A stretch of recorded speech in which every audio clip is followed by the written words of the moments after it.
Hello, everyone. Welcome back to Zenny62. This is Joseph Armendariz here. So, there's a belief system, and I think I'm leaning towards a belief system that the NFL will not start on time. Hopefully, that won't be the case, but as we see more and more that this is a potential uh, happening here, because as you well are aware that Ezekiel Elliott has tested positive for the virus, along with other members of the Dallas Cowboys, along with members of the Houston Texans. So I don't know what's going on in the state of Texas, whether or not there are CDC regulations or the governor's stated requirements for keeping quarantine is being lifted, whether or not the restrictions are less quote unquote restrictive than other states like in California.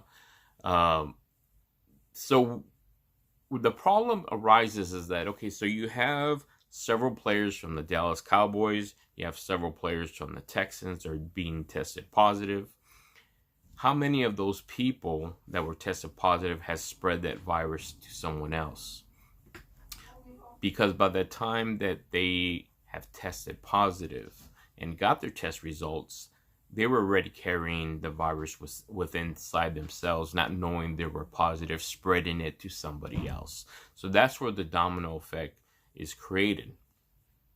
So one of the things that's not being discussed by the NFL is what procedures are they going to take moving forward in case this becomes not only a second wave in the United States, but how are we going to eliminate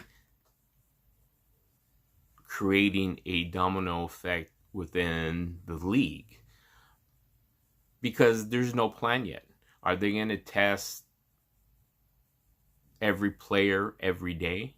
And so let's kind of go over that. So if they decide that they're going to be doing testing procedures, number one, who are they going to test? Number two, how often are they going to test? And three, what are their quarantine procedures if someone tested positive? Now, we know the NBA has proposed a bubble situation in Orlando, keeping everybody in one place. The NFL hasn't even discussed that. They're not even there yet. Maybe they're just hoping this whole virus will go away by the time their season starts. Who knows? So those are the things that we have to think about. We also have to think about who potentially they'll be infecting, excuse me. So we know that there's families that are going to be affected. But let's think about just even the other side of the NFL, the training camp. During training camp, you have media coming in.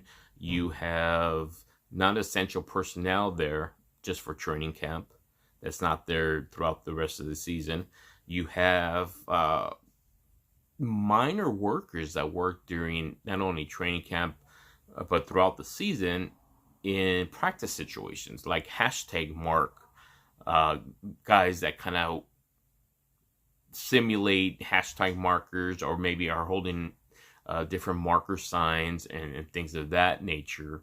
Assistants, are they going to be tested regularly? And then when they leave, how do we keep track of those people once they leave the facilities and are asked to come back later on in the week or later on in the month? We don't follow them. We can't track what they're doing, how they're doing it, and then to come in and get tested all over again. So there's a huge domino effect. Do you test medical personnel? How often are you going to test the physical therapists, the trainers? It goes on and on and on. And one of the problems that I have here is that, for example, with the Raiders of Allegiant Stadium, is that the media is not talking about it. Specifically, the Las Vegas media will never talk about it. But the fact that here on Zenny62, we've said it several times, and Zenny has pointed out, I think the recent numbers that have arose from the virus being spread with the workers is close to 60, if not 60 or more. And so by the time they got tested, again, the same scenario implies with them is that by the time they got tested and got the results in, how long were they keeping virus spreading because they weren't notified that they test positive and they were going about their daily business interacting with other people. Again, you continue to have this cycle that's never going to end. And then we see Derek Carr on his YouTube video practicing with roughly about 30 Raider players. They're not social distancing. They're sweating. I'm sure they're coughing, they're spitting, whatever, in the sense they're working out. So they're not social distancing. They're interacting with each other. They're not wearing face masks, obviously. So where's the responsibility there?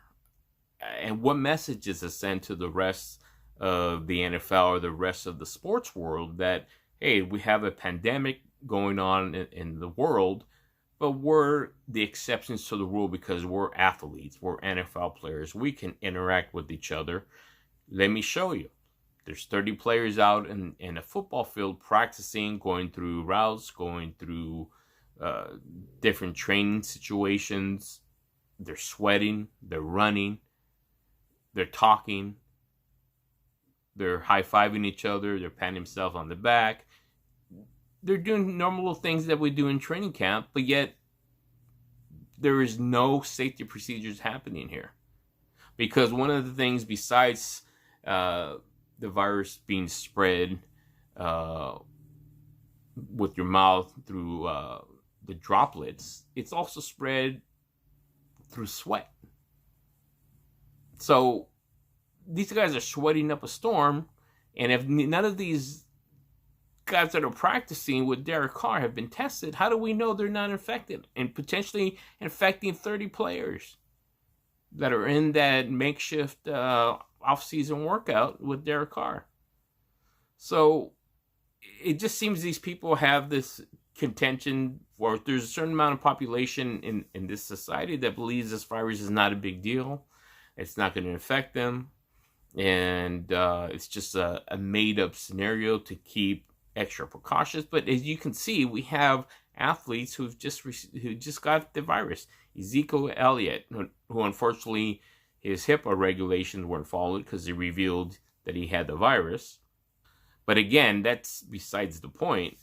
The point is that these players are getting infected. Who else did they infect?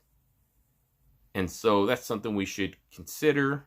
The NFL should be proactive in trying to come out and trying to find a solution. They're not at this point.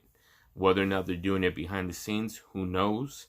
You got to give credit to the NBA. Regardless if the season does occur or not, I think they've been, in terms of baseball and football, they've been probably the most proactive and probably the most appealing scenario that they're trying to come up with to finish the season that's already had been started. But at least they're being proactive and trying to get some kind of resolution or get something going. So just some food for thought. Let's keep it here on Zenny62, and we'll keep further information coming to you. And that's it for today, and we'll catch you soon.